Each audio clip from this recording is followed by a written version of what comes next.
So I'll dive straight into the presentation then, really. It's a joy to be the first speaker tonight and to be invited to speak at Manchester Matters, and secondly to be speaking amongst friends, really. I think it's really nice to know each and every person in the audience and really kind of build upon that. The title of my presentation tonight is The UK's Principles of War, a Framework for Successful Business.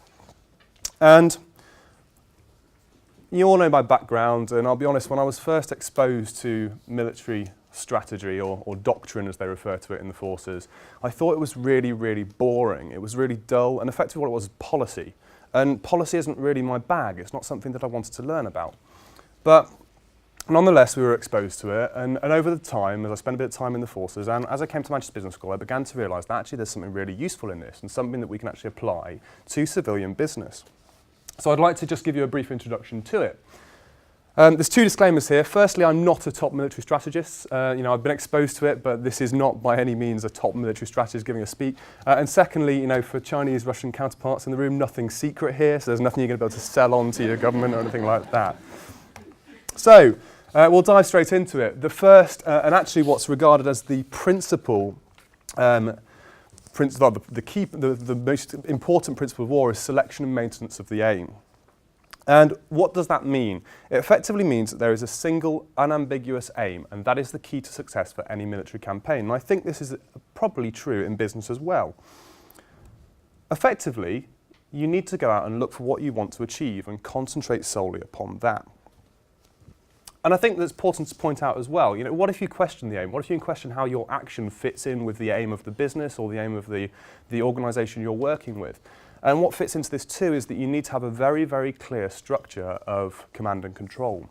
You need to know who is it that you're answering to, who is it that's in charge here. You can't have 2 or 3 people that are being in charge, because that just that tends to complicate the matter as to what is actually going on. So a very clear command chain is important. Second principle is maintenance of morale. I'm going to read this one off the text here. Maintenance of morale enables a positive state of mind derived from inspiring political and military leadership, a shared sense of purpose and values, well-being, feeling of worth, and group cohesion. What does it really mean? It means we're all happy. Happy people work better. If you go back to the Second World War, there was a military platoon moving through France. In those days, they didn't have any facility to boil tea within the tank, and they all stopped for a break, got out their tank, and were brewing up beside it. It's essential for have a cup of tea, a bit of morale. Unfortunately, there was a German Tiger tank in the woods 200 metres away, and they were caught, pretty much with their pants down. So what was the solution? Fit the tanks with tea boilers. And similarly, you also have things that may seem a bit weird in the UK forces, and I think are important to have elsewhere as well. Things called traditions. Now, some of the military traditions probably take it a little bit far, to be honest. If you go to the Royal Welsh Guards, they have a fusilier that's actually a goat. They've actually just got a new one last year. The one before, who was retired gracefully after he was demoted for misbehaving at a Queen's birthday party, was with them for quite some time. So it may appear a bit weird, but actually, to these people, having a mascot, having something there that represents them and keeps the morale up really does help, especially in times of pressure and hardship. And so I'd suggest that this is also very important to business. You need to keep that workforce motivated. There will be times of hardship. There will be times where it's difficult, both financially and in terms of the work you need to put in. So if you can keep your workforce's morale up, it can only be a winner. Offensive action is the next principle of war. Now, I've deliberately not used a picture of missiles, bombs, bullets, anything like that in this, because offensive action in this instance doesn't necessarily going in somewhere and kind of beating the crap out of someone straight off. What it effectively translates to is decisiveness and having the kind of state of mind to take that action, that forward action and do things quickly. For instance, I use this example here. This was a Qatari Airlines jet in 2014 near Greater Manchester, and that was escorted in by a Typhoon jet. Now, that pilot, linked back into the UK government, could have had to make the decision to shoot that jet down if he believed there was a threat to UK life.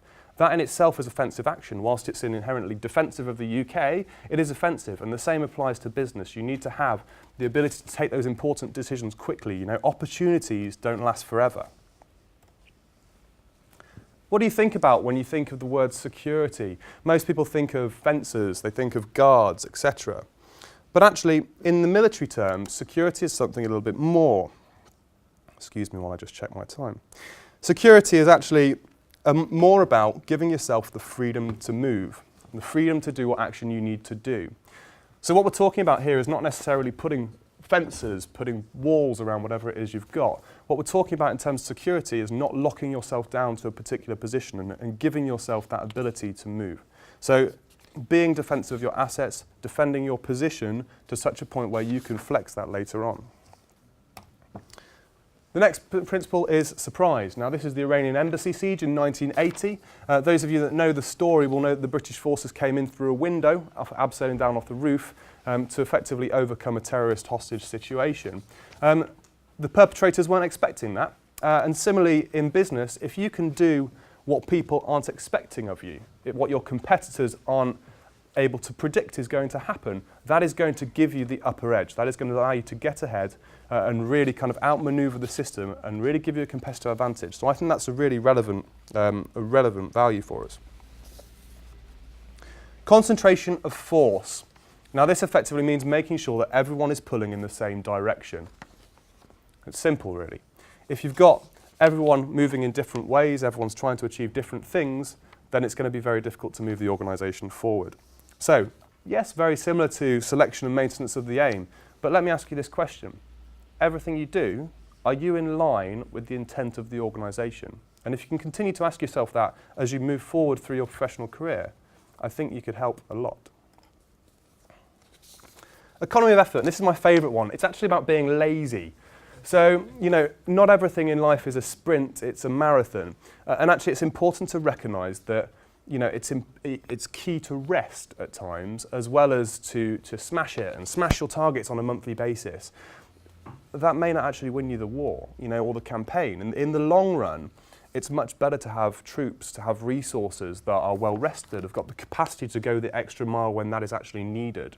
Now, I'm not saying don't use your full absolute maximum capacity, but save it for when it's really required. If you're going all out all the time, it's really not going to last forever, and neither are you. Flexibility. It's the ability to change readily to meet new circumstances. Now this picture in particular, I love this story. Now this is an attack helicopter, and you'll notice something strange about it. It's got troops on the side of it. It's not a troop carrier. And this was in 2007 in Afghanistan. These are all Marines, and one of their comrades was actually lost on an operation, and a surveillance aircraft spotted him lying in an Afghani compound. And what these guys did, using the only resource they had available to them at the time, which was actually an attack helicopter, they clipped themselves onto that, and they flew them back to the compound to kind of grab their friend, bolt him on and brought him back. Unfortunately, the young gentleman didn't survive, sadly. But what I'm talking about here is the flexibility to use that resource you've got available to you to achieve the need that you want to achieve the objective. Now, on the flip side, whatever organisation you work in or might happen to have control over in the future perhaps, it's important that you give that flexibility to people. It's no point, you know, having these great minds within your business if you don't allow the people in your business to actually flex around and actually do the different things and use the resources underneath them to the best of their abilities. So I think flexibility is key. Now, cooperation incorporates teamwork, sharing of dangers, burdens, risks, or even opportunities amongst you. And I think cooperation is very, very valuable to everyone, really. So there's two aspects to this in terms of the business world. You've got internal cooperation. How well are your departments talking to each other? How well are your individuals speaking to each other? Do you know what's going on? Do you know who's actually covering what aspect of a business operation? And similarly, externally, you know, you might have a business partnership with another organisation, but what are you achieving from that business partnership? And you know, is that cooperation actually working between you well?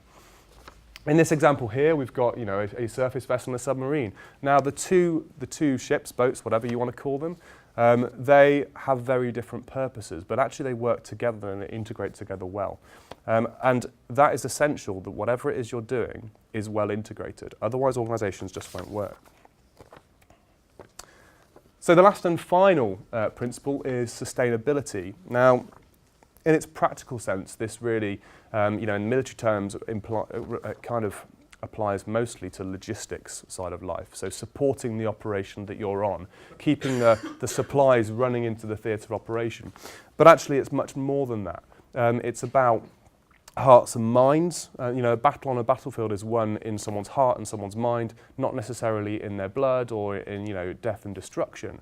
A lot of the ideas that we fight wars on these days are on values in people's heads, not necessarily on wars of attrition. So, is your business operation sustainable? Both in the logistical front and as well in the kind of ethical front as well. Is it sustainable? So I believe I'm around the 10-minute mark. My phone's gone off again. But what I've done there is just quickly run through the 10 principles, UK principles of war. And I'm hoping that what that does is just whet your appetite into military strategy and doctrine.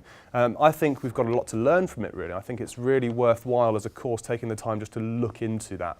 So I'd really encourage you to do that. And I'm more than happy to either take questions now, I'm not sure if I've got the time, or by all means talk later.